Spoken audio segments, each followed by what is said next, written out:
Hello YouTube, welcome back. I'm doing a screen-based video for you today, so if there's a chance you can watch this on something a bit bigger than a phone, you'll get as good a view as I've got of the things I'm going to be talking about. Now, back in spring 2021, I did a macadamia variety video talking about plant breeders' rights and mourning the fact that Hidden Valley plantations had been slow in getting around to registering their exciting new varieties, the A varieties, first to be released in many years. And finally, after doing that video, it seems that the applications were made and some of them were granted right before Christmas. So we are now in a position where the new A varieties can be released to the orchards and grown by the nurseries for sale. So that's exciting. We've got, as you can see on the screen, 5 new varieties to discuss. I wanted to go through them with you, although, by all means, it's no replacement for going to the website and looking these things up yourself. But I thought, in terms of what they might be suitable for and what situations they might be best planted in, it's worth having that chat with you and going through the details to help you plan and to help myself plan, actually. So, first up, the one I've been talking about most of all, the A376. I like this variety for a couple of reasons. There are other people who love it for the fact that there's a very high kernel recovery, 45 to 50%, which is a very, obviously it's a lot of nut, not terribly much shell, so it's a thin shelled variety and has those sorts of disadvantages that come with a thin shell, such as being a little more prone to insect attack and rat attack. Very high percentage of whole kernels, which is what a lot of the nut processing industry wants. The kernel weight, you can see there, is 2.5 to 3 grams. Now, relative to others, it's not the world's biggest nut, but it's a fair size, certainly bigger than some of the earlier Hawaiians. It flowers in the mid-season, which is good compatibility with pollinating other varieties, and its harvest season, interestingly, is early to mid. Now, the use for A376 will very much depend on that harvesting time. Throughout the Northern Rivers, you'll see lots of mature macadamia orchards planted with early to mid-season dropping varieties, and you'll see them as 246, 344, 741, H2. Those sorts of varieties all tend to drop in the early to mid-season, and when you're doing a replant scenario or adding to those orchards or even doing a progressive replant, which I plan to do, one of the major considerations is, will these nuts drop at the same time as the surrounding trees so that I'm not harvesting at all different times of the year and making an inefficient job of it? Well, the early to mid-season drop of the A376 will be a boon there, compared to the other new varieties that have been heavily promoted in recent years, such as the MCT1, G, J, R and P. Now, apart from variety G, which is on the edge of mid-season, all of those varieties are late droppers. Now, that's attractive to me in planting new blocks, but for those who want to work in a variety with an existing orchard to harvest at the same time, that early to mid-season drop makes this a very exciting tree. Doesn't have any major disadvantages. It's a medium height tree, which is good. It's got a bit of an upright shape, which isn't so good, but might mean it's a little bit more resilient to things like wind. And rather than being a giant of a tree that runs into pruning problems early, you'll have a tree that hopefully won't get overly large. Now, some of the stats here provided by Hidden Valley on their website show that it's a pretty good performer at most locations that it was tried. Interestingly, not so great at Alstonville, but certainly up among the better performers. And it had in these graphs here tracks the gross income per year of that particular variety versus the averages. It's not overly high compared to the other varieties in the trial, but it's certainly up there with them.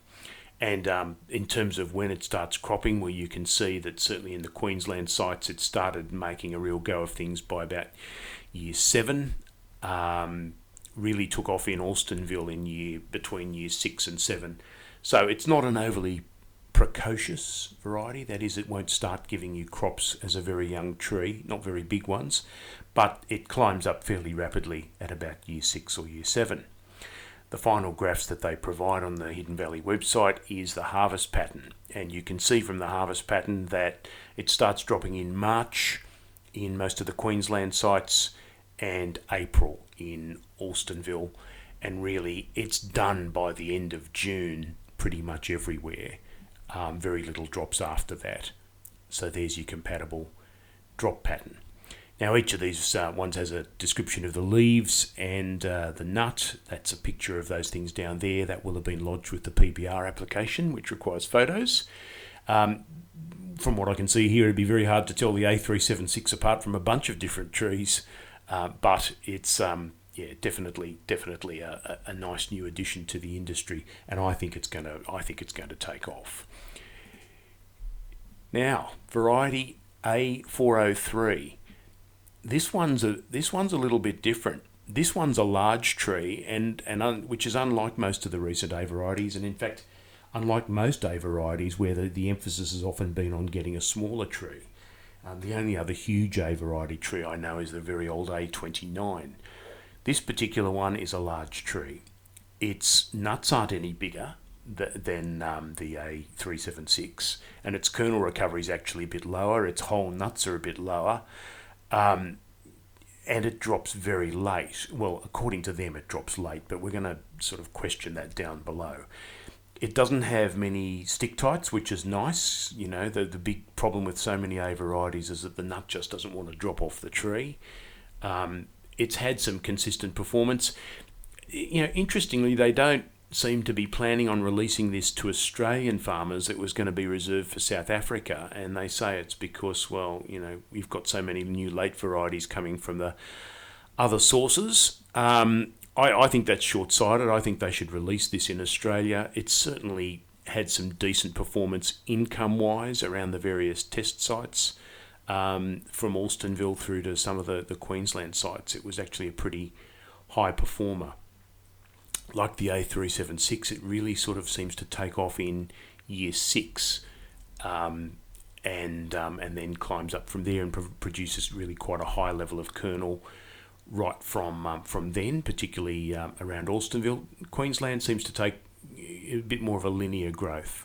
Doesn't really take off in a huge way, but that might just be the conditions of the trial. So here's the harvest pattern. To me, it's not much later than the A376, although it does seem to keep dropping small amounts of nuts right through to August. What this really tells to me is really, rather than being a late dropping variety, it's a variety that drops its nuts over a long period, and that to me has some efficiency issues. If you want a genuinely late dropper, you can look at a variety like R, where the dropping doesn't really start until about June. But here you see quite significant dropping in April and May as well. And in fact, to me, the bulk of the crop dropping April, May and June makes it a mid-season dropper, not an early dropper. Different looking tree, very spiny leaves by the looks of that. But that's the A403.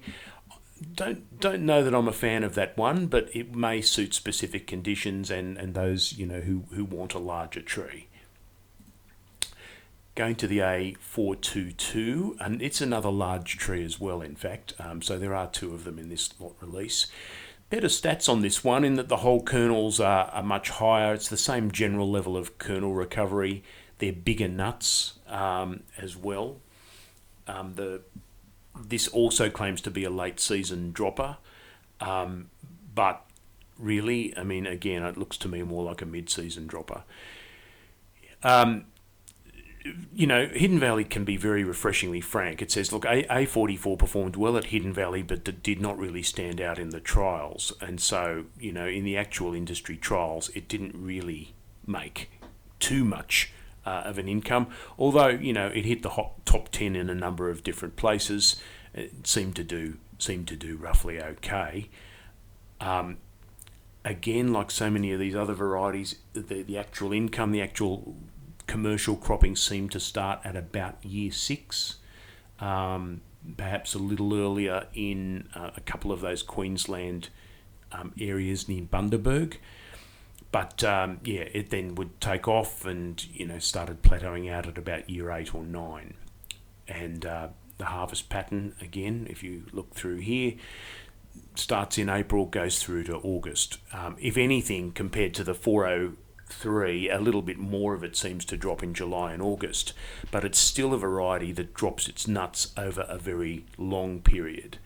And unless in practice it proves to be a really sort of top performer, it's again one that I'm not necessarily excited about. But it doesn't actually stand out in any particular way, but on average is a good variety in its own right. So moving on, 447. This one was the smallest tree in the regional variety trials, and that includes the G, J, RP, all these other ones that were tested and many of which were never released. This was the smallest tree in the trials. So the attraction of growing a small tree is twofold. One is that you have fewer longer-term management issues with pruning and trees getting out of control and shading over your interrows. And two is that you can plant more of them per hectare on a closer spacing than you might be able to with other varieties that you might know are very spreading and have a habit which means that they'll collide with other trees. So that instead of for example 10 by 5, which is a very generous spreading, you wouldn't need to do anything like that with the A447. You could even go back to the old school spacings of 7 by 4 and probably get away with it. The kernel recovery here is still pretty high, not so many whole kernels, but they're big nuts. And again, it says mid to late harvest season, but again, I'm going to question that below. It really seems to be a mid-season dropper to me. It's got a look, as a small tree, it's quite an attractive sort of growth. It seems to me to be a nice bushy sort of tree, and a good one for some interplanting with other small varieties. You wouldn't put it in with big varieties either side, but there are some other varieties that are dwarfing or small trees. I mean, the A16 itself was technically a dwarfing tree, although it can get big over time. So how did it go? Well, it did okay in Alstonville, and it did okay in one of the Queensland sites. It wasn't really standout value elsewhere, but look, it seems to actually do fairly well in Alstonville, and it's something that you would consider probably as a Northern Rivers planting more than anything. When does it take off? Well, it really seems to take off in year 6 again. If you look at these graphs in terms of when it starts doing a commercial crop, certainly in Alstonville it took off in a major way in year 6, but climbed up a little bit more steadily in the Queensland places. When does it get harvested? Well, it's a slightly shorter harvest period, starting April in Alstonville, March in Queensland. Again, you're seeing a bit of a consistent pattern amongst these releases. The peak harvest is in June. And basically in Alstonville, and April in the Queensland areas, and it's either way it's all really gone by about July. So a slightly shorter harvesting period means for a little bit more efficient management, and it's a sort of tree that you could plant in with other mid-season dropping trees, or if you're going to plant a new block, you might put that in with perhaps the variety G or something like that. So that's 447. Finally, last but not least, the 538. Now, I heard David Bell talk about this in a presentation a couple of years ago to the last AusMac conference. He said this tree was the most like the A4 of the ones that he's ever grown, and for those growers who know the A4, they're probably running a mile by now.